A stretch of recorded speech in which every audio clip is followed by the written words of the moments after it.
आदरणीय लाइब्रेरी संचालक महोदय, निर्णायक मंडल एवं इस भव्य प्रांगण में उपस्थित मेरे सभी भाइयों बहनों, मेरे मित्रों, जैसा कि आप सबको पता है कि आज इस भव्य प्रांगण में संत शिरोमणि रविदास जी के द्वारा किए गए सामाजिक कार्यों के विषय में, उनके द्वारा किए गए सामाजिक उत्थान के विषय में यह प्रतियोगिता आयोजित की गई है। मैं इस विषय में अपनी बातें प्रस्तुत करना चाहता हूं। मैं आशा करता हूं कि आप मेरे विचार को सुनेंगे, मेरी बातों को समझेंगे और मेरे द्वारा हुई किसी भी त्रुटि को क्षमा करेंगे।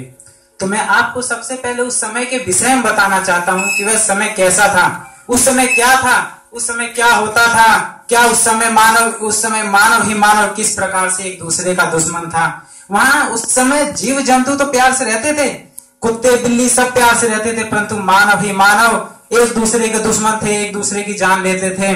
परंतु आप में से जानते होंगे अधिकतर लोग कि लोग कहते हैं कि ये हमारे कुछ पुराणों में वर्णित है, कुछ इस चीज में लिखा था, कुछ वेदों में लिखा है कि ऐसा होना चाहिए, परंतु ऐसा कुछ नहीं था। क्योंकि आपने पढ़ा होगा कि जो व्यक्ति ऊंचे कुल में जन्म लेता है परंतु कार्य शूद्र का करता है, हकीकत में वही शूद्र है। यही रामायण में लिखा है, यही गीता, यही वेदों में लिखा है। परंतु उस समय के जो विचारधारा थी वह दो वर्गों में विभाजित थी। पहली विचारधारा जो कि उच्च वर्ग की विचारधारा थी, जिसमें समाज में प्रतिष्ठित व्यक्ति, सम्मानित व्यक्ति, उन्हें ही केवल उच्च पदों पर कार्य करने का अधिकार प्राप्त था, वही व्यक्ति उसमें सम्मिलित थे जिसे समाज में उपस्थित सभी सुख सुविधाएं प्राप्त थी।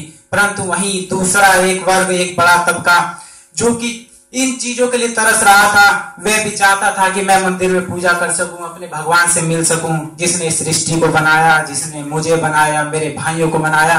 वह उच्च वर्ण के व्यक्ति को भी अपना भाई मानते थे और जीव जंतु इस संसार को भी अपना भाई मानते थे। वह चाहते थे कि हमें भी मंदिर में पूजा का अधिकार मिले, हमें भी पढ़ने का अधिकार मिले, हमें भी मैं हमारे भाइयों की तरह जो कि उच्च वर्ण में सम्मिलित हैं की तरह उच्च पदों पर कार्य करने का अधिकार प्राप्त हो। हमें भी इस देश में, इस संसार में बराबरी का अधिकार मिले, हम सब भी मिलजुल कर रह सकें। उसी बीच संत श्री रविदास जी का जन्म हुआ। उनका जन्म एक शूद्र समाज में, शूद्र परिवार में हुआ। उस शूद्र परिवार में जन्म लेना उनके विष के समान हो गया। वह बचपन से ही भक्ति भाव में मग्न रहते थे। उन्हें भक्ति करना, पूजा पाठ करना अत्यंत प्रिय था। वह इस बात को समझ गए थे कि भगवान सबके हैं, समाज जो भगवान द्वारा बनाया गया है, संसार जो कि भगवान द्वारा बनाया गया है, वो हम शूद्रों का भी है, इन उच्च वर्ण के लोगों का भी है, हमारा भी है, मेरे जाति के सभी भाइयों का है। वह ये चीज समझ गए थे और यही चीज समझाने के लिए वह प्रयत्न करते रहे जीवन भर। वह इसी चीज को समझाते रहे कि किस प्रकार भगवान ने हम सबको बनाया है। भगवान ने वेदों में वर्णित किया है कि किस प्रकार एक ऊंची जाति में जन्म लेने मात्र से ही व्यक्ति उच्च वर्ण का नहीं हो जाता। मित्रों, किस प्रकार छोटी जाति में जन्म लेने से कोई छोटी जाति का नहीं हो जाता। आप किसी भी विद्वान के पास जाइए जिसे गीता का नॉलेज हो, बाइबल कुरान का नॉलेज हो, आपको नहीं पता होगा शायद मुस्लिम धर्म में भी जातियां होती हैं, उन्हें भी जाति के रूप में बांटा जाता है। यह हर जगह था, परंतु इसी चीज को दूर करने के लिए रविदास ने अपनी अहम भूमिका निभाई इस समाज में। उन्होंने इस चीज को दूर करना चाहा। जैसे मेरे भाइयों जो यहाँ भी आए थे, अपनी विचार उन्होंने प्रस्तुत किए। उन्होंने बताया कि वह एक नगर बसाना चाहते थे। वो नगर कैसा था? वह नगर उनकी सोच जैसा था, जिसमें सब मिलजुल कर रहें, सब प्यार करें, आज की तरह हो। जैसे हमारे बीच हमारे जजिस बैठे हैं, हमारे मित्र भाई बंधु सब बैठे हैं, सब भिन्न भिन्न जाति के हैं, परंतु यहाँ खुशी खुशी सब एक प्रांगण में एकत्रित हैं। हमारे जजिस लोग अलग अलग जाति समुदाय के हैं, परंतु एक पास बैठे हैं। यहाँ पर उपस्थित मंच पर हमारी जो माताएं हैं, ये भी अलग अलग जाति के हैं, परंतु खुशी खुशी पूर्वक यहाँ हम सबको एकत्रित करना चाहते हैं। संत रविदास जी के द्वारा किए गए उनके कार्यों को जन जन तक पहुंचाना चाहते हैं। उसी समय संत रविदास जी ने इसका जिम्मा उठाया और उन्होंने यह बात जन जन तक पहुंचाई कि एक ही मलमूत्र, एक ही गुदा, एक बूंद से सब उत्पन्ना।